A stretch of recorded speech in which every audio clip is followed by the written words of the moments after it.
ದಾಂಡೇಲಿಯಲ್ಲಿ truck terminal ಕಾಮಗಾರಿ ಶೀಘ್ರ ಪೂರ್ಣಗೊಳಿಸಲು ಅಗತ್ಯ ಕ್ರಮ ಕೈಗೊಳ್ಳುವಂತೆ ಮದ್ನಳ್ಳಿಯಲ್ಲಿ ಸಂಸದರಿಗೆ ಮನವಿ ಮಾಡಿದ Dandeli transport operators association. Dandeli ನಗರದ ಹಳಿಯಾಳ ರಸ್ತೆಯಲ್ಲಿ ನಿರ್ಮಾಣ ಹಂತದಲ್ಲಿರುವ ದೇವರಾಜ್ ಅರಸ್ ಟ್ರಕ್ ಟರ್ಮಿನಲ್ ಕಾಮಗಾರಿಯು ವಿಳಂಬಗತಿಯಲ್ಲಿ ಸಾಗುತ್ತಿರುವುದರಿಂದ ಟ್ರಕ್ಗಳ ನಿಲುಗಡೆಗೆ ತೀವ್ರ ತೊಂದರೆಯಾಗಿದೆ. ಪರಿಣಾಮವಾಗಿ ಪಾರ್ಕಿಂಗ್ ಸಮಸ್ಯೆ ಜ್ವಲಂತ ಸಮಸ್ಯೆಯಾಗಿಯೇ ಉಳಿದುಕೊಂಡಿದೆ.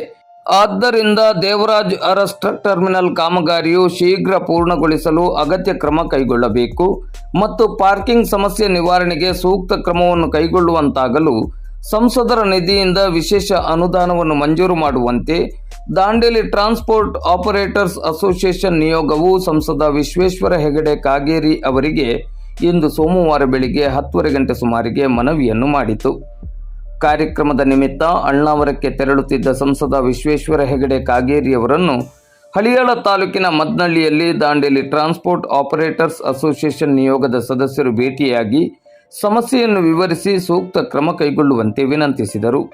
ಈ ನಿಯೋಗದಲ್ಲಿ ದಾಂಡೇಲಿ ಟ್ರಾನ್ಸ್ಪೋರ್ಟ್ ಆಪರೇಟರ್ಸ್ ಅಸೋಸಿಯೇಷನ್ ಪದಾಧಿಕಾರಿಗಳಾದ ದಿನೇಶ್ ಹಳದುಳ್ಕರ್, ಅಶುತೋಷ್ ಕುಮಾರ್ ರಾಯ್, ಶ್ರೀನಾಥ್ ಪಾಸಲ್ಕರ್, ಪ್ರೀತಿದಾಸ್ ಪಾಂಡಾ, ಮಹೇಶ್ ಎಲಿಗಾರ್ ಮೊದಲಾದವರಿದ್ದರು.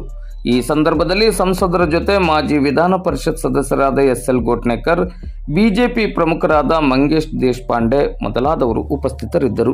ಟ್ರಕ್ ಟರ್ಮಿನಲ್ ಹೆಂಗ್ ಮಾಡಿಸೋದು ಅನ್ನೋದ್ರ ಬಗ್ಗೆ ನಾನು ಯೋಚನೆ ಮಾಡ್ತೀನಿ. ಯಾಕೆಂದ್ರೆ ಆ ಟ್ರಕ್ ಯಾರದ್ದು ಬಂದು ನಿಲ್ತೈತೆ ಅಲ್ಲಿ ಎಲ್ಲ ಪೇಪರ್ ಮಿಲ್, ಈಗ ಅದನ್ನ ಮಾಡಬೇಕಾದ ಜವಾಬ್ದಾರಿ ಅವ್ರದ್ದು. ಹೌದಲ್ಲೋ?